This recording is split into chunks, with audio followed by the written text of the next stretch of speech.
पाद्योपाद्यम हस्त्योर्घं मुखे आचमनीयं जलं समर्पयामि। ओम द्रवादोर्धौदैर्पुरगावादोदयावधुनाथो भगवं विक्रामदासनतनयभिषतो विराट जायत। ओम त्वां गन्धर्वाय गणत्वामिन्द्र त्वां बृहस्पति त्वां मगधे सोमो राजा विद्वान् यज्ञमान्मुज्यत। सुन्दरं शोभनं रक्तं सौभाग्यं सुखवर्धनं सवितं कामितं चैव सन्नूरं प्रसवेतां हैरभोगे परेत बाहुञ्जाय हेदम्बरभासमानातग्नो विधवा विनानि विधवा ममा पमा कौं शम्बरपाद विद्वता। फूल माला तुलसी पत्री चढ़ा देंगे। चिंतन सिंचन कर विष्णवे नमो नमः। तुलसी मेहमरूपां च रत्नरूपां च मंजरीं मोक्षप्रदां तुभ्यं समर्पयामि हरिप्रियां। नैवेद्य भोग लगा।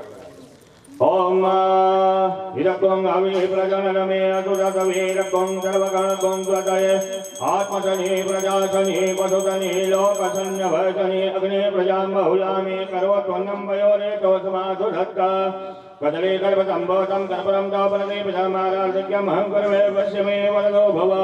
हारार्धिक्यं समर्पयामि हस्तप्रक्षालनं नैवेद्यं निवेदयामि। नैवेद्य ओम प्राणाय स्वाहा प्राणाय स्वाहा ज्ञानाय स्वाहा ओम उदानाय स्वाहा समानाय स्वाहा नाव्यायासे दंदरिजगुं शेषनौजौतमूर्धतापद्यां भवन्नजधा गोत्रादधा लोकां नकरव्यन्न नैवेद्यं निवेदयामि। नैवेद्यान्ते आत्मनीयं जलं समर्पयामि।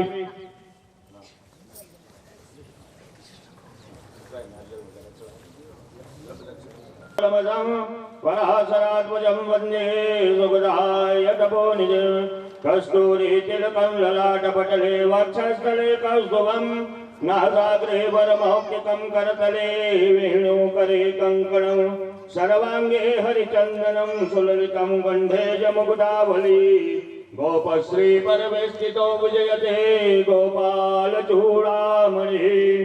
नारायणं नमस्कृत्य नरं चैव नरोत्तमं देवीं सरस्वतीं व्यासं ततो जयमुदीरयेत्। विप्रप्रसादात् धरणीधरोऽहं विप्रप्रसादात् कमलावरोऽहं विप्रप्रसादात् धनभञ्जनेऽहं विप्रप्रसादात् मम राम नामः। परम सौभाग्य की बात है आपके इस नगर कवर्धा पर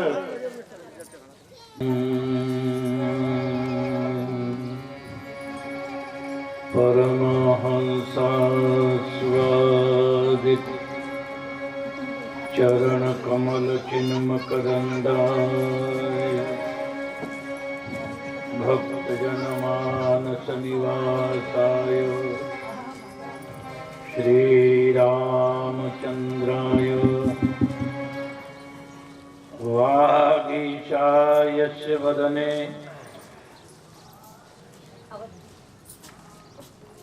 नवलक्षणलक्षितं श्रीकृष्णाख्यं परमधाम जगद्धाम नमामि तत्। योऽन्तः प्रविश्य मम वाचमिमां प्रसुप्तां सञ्जीवयत्यखिलशक्तिधरस्वधाम्ना अन्याश्च हस्तचरणश्रवणत्वगादीन् प्राणान् नमो भगवते पुरुषाय तुभ्यम्। कृष्णाय वासुदेवाय हरये परमात्मने प्रणतक्लेशनाशाय गोविन्दाय नमो नमः। अहो अद्वैताम्भो निधिमथन लीलाधनमतिर् गुरुर्ब्रह्मानन्दो भवति हयतीन्द्रार्चितपद तदीयोऽयं शिष्यो विलसति सदा स्वेन तपसा प्रकाशानन्दाख्यः सुरतिरधि मे सौगुरुवरः श्री शंकराचार्य नवावतारं विद्वद्वरेण्यं च यतीन्द्रमुख्यं कलौ युगे धर्मयुगप्रवर्तकं वन्दे सदा श्री करपात्रिणं गुरुं गुरुर्ब्रह्मा गुरुर्विष्णु गुरुर्देवो महेश्वरः गुरुः साक्षात् परब्रह्म तस्मै श्री गुरवे नमः। अखण्डमण्डलाकारं व्याप्तं येन चराचरं तत्पदं दर्शितं येन तस्मै श्री गुरवे नमः। नारायण समारंभां शंकराचार्य मध्यमाम् अस्मदाचार्य पर्यन्तं वन्दे गुरु परम्पराम्। नारायणं नमस्कृत्य नरं चैव नरोत्तमं देवीं सरस्वतीं व्यासं ततो जयमुदीरये। सुधाकूपारान्तस्त्रिदशतरुवाटी विलसिते मणिद्वीपे चिन्तामणिमयगृहे चित्तरुचिरे विराजन्तीं अम्बां परशिवहृदि स्मेरवदना नरो ध्यात्वा भोगं भजति खलु मोक्षं च लभते। वागर्थाविव सम्पृक्तौ वागर्थ प्रतिपत्तये जगतः पितरौ वन्दे पार्वती परमेश्वरौ। सानन्दमानन्दवने वसन्तम् आनन्दकन्दं हतपापवृन्दम्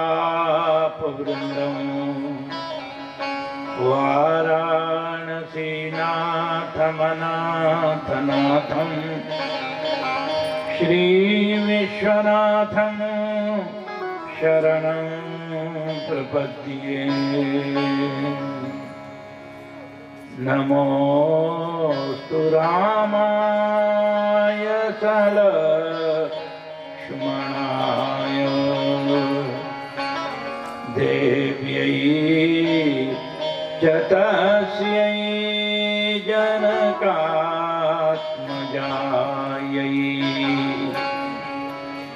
नमोस्तु रुद्रेन्द्रयमानिलेभ्यो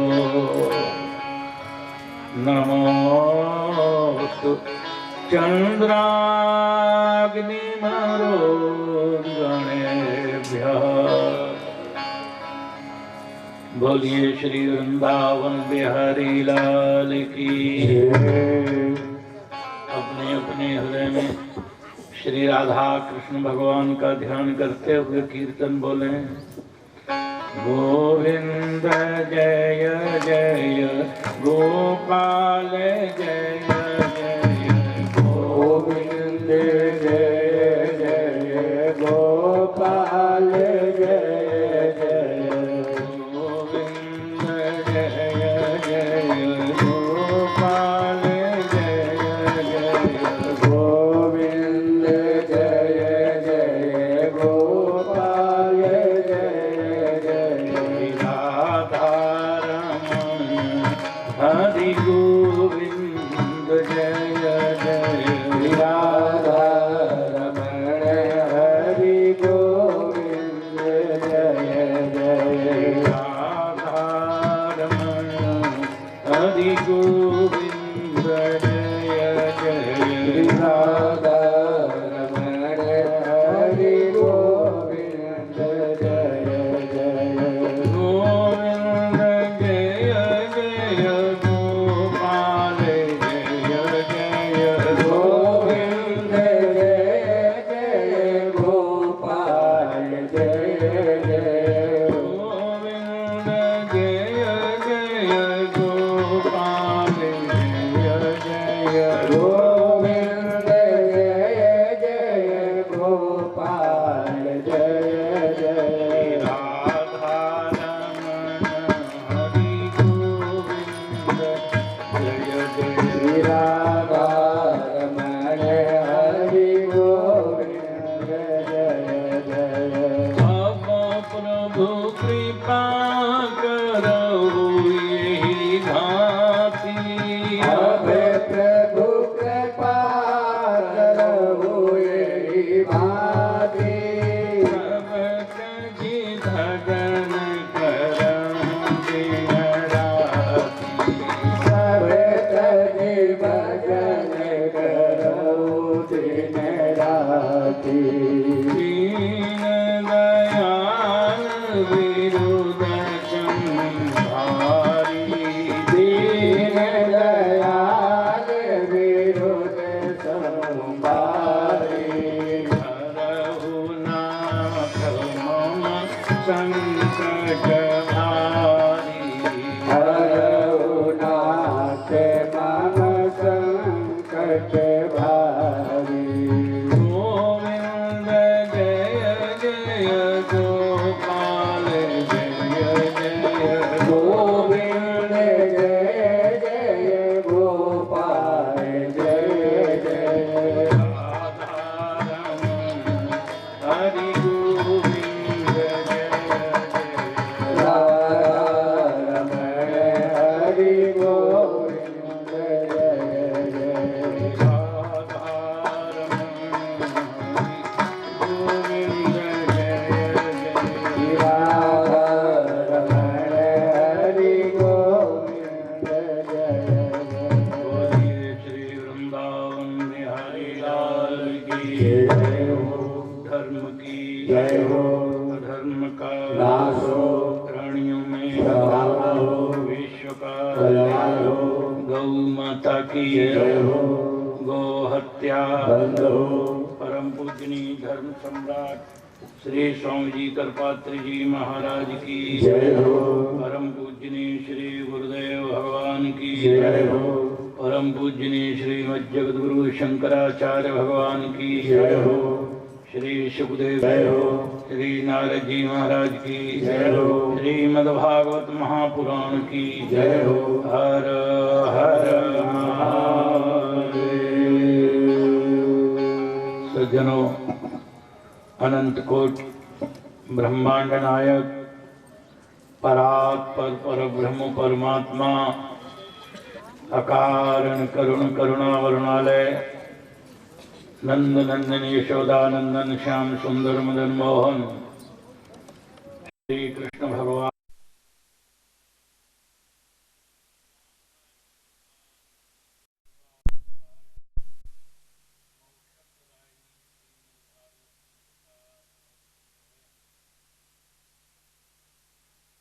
महाराज के पुत्र उत्तानपाद के वंश का वर्णन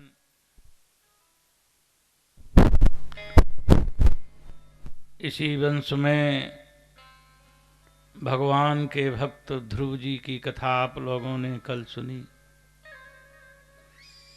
आगे चल करके ध्रुव जी के वंश में भगवान लक्ष्मी नारायण का अवतार हुआ, जिनको पृथु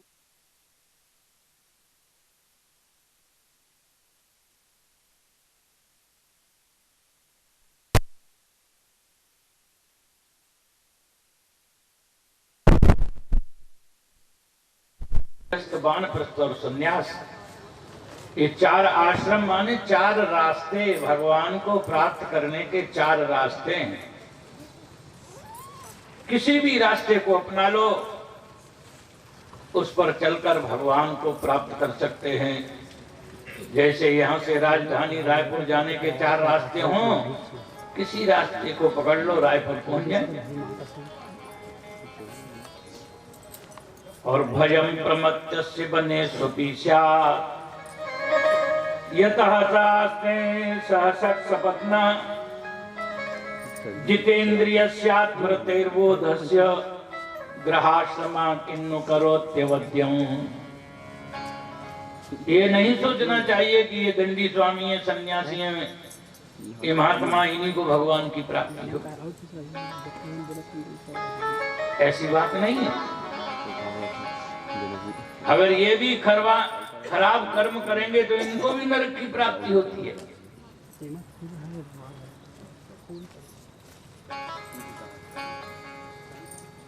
देखो, भयम प्रमत्तस्य बने स्वपीशा।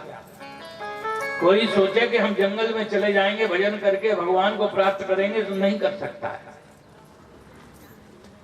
क्यों?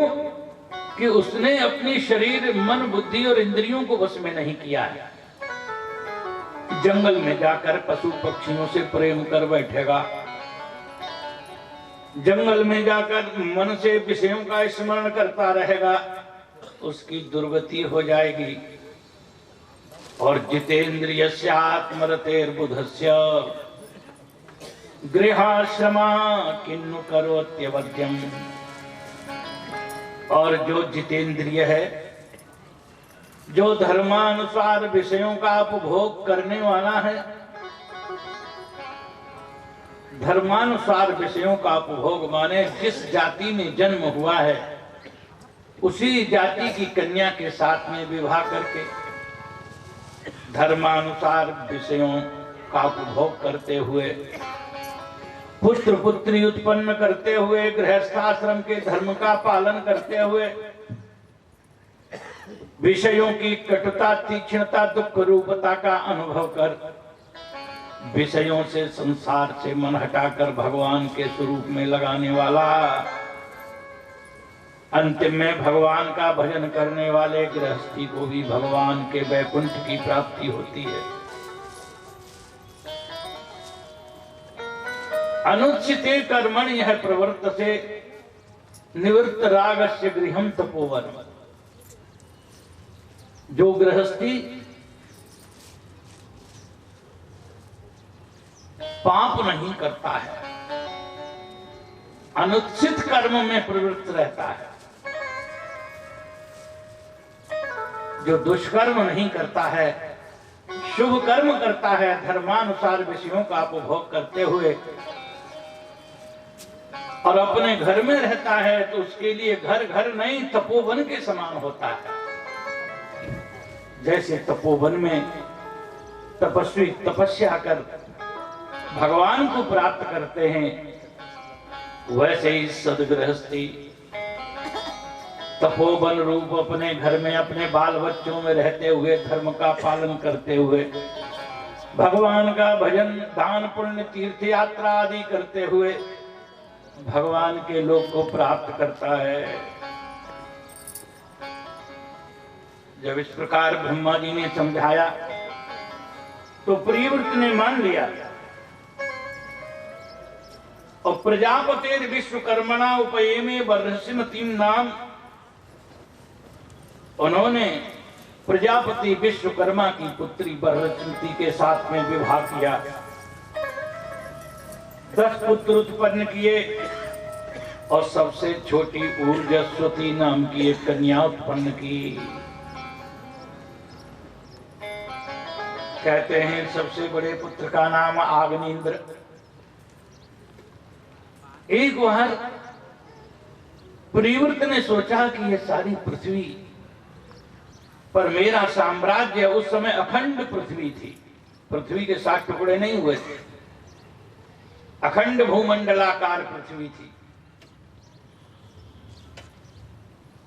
तो भगवान सूर्य के रथ में एक पहिया है, एक धुरा सुमेरु पर्वत की चोटी पर रखा रहता है। एक ही पहिए से भगवान सूर्य का रथ घूमता है। तो जिधर भगवान सूर्य का रथ रहता है उधर प्रकाश होता है, दिन निकलता है, और जिधर परछाई होती है उधर रात्रि होती है। उस सुमेरु पर्वत की जो परछाई, उधर रात्रि होती चली जाती है। यही क्रम रहता है, दिन रात दिन रात दिन रात। जैसे यहां से लोग यूरोप जाते हैं तो वहां के लोग बताते हैं, यूरोप में हमारे बहुत से लोग हैं, कहते हैं स्वामी जी जब हम जाते हैं तो इधर दिन रहता है तो आधे गोलार्ध में, आदि संसार में काली काली दीवार दिखाई देती है। वो काली काली दीवार क्या है? वो अंधेरा है। फिर प्लेन उस अंधेरे में प्रवेश करता है। आज भी वही दशा है। तो भगवान सूर्य नारायण की जिधर परछाई पड़ती है उधर अंधेरा होता है, रात्रि होती है, और जिधर सूर्य नारायण रहते हैं उधर प्रकाश होता है। यही क्रम दिन रात दिन रात दिन रात ये चलता रहता है। तो परिवर्त महाराज ने सोचा कि मेरी आदि पृथ्वी पर प्रकाश रहता है, आदि पर अंधेरा रहता है। उन्होंने अपने तप तेज से अपने सुंदर रथ में, सोने के रथ में बैठकर 7 बार इस पृथ्वी को प्रकाशित किया। जिधर भगवान सूर्य उधर तो प्रकाश है ही, लेकिन उनके विपक्ष में, उनके विपरीत सुमेरु की जो छाया है उसको भी प्रकाशित कर दिया। तो पृथ्वी को 7 बार प्रकाशित किया। संपूर्ण पृथ्वी को, आदि पृथ्वी को सूर्य भगवान ने, और आदि पृथ्वी को रथ में बैठकर श्री परिवर्त महाराज ने तो इस पृथ्वी के 7 परिक्रमा की। इस पृथ्वी के 7 टुकड़े हो गए।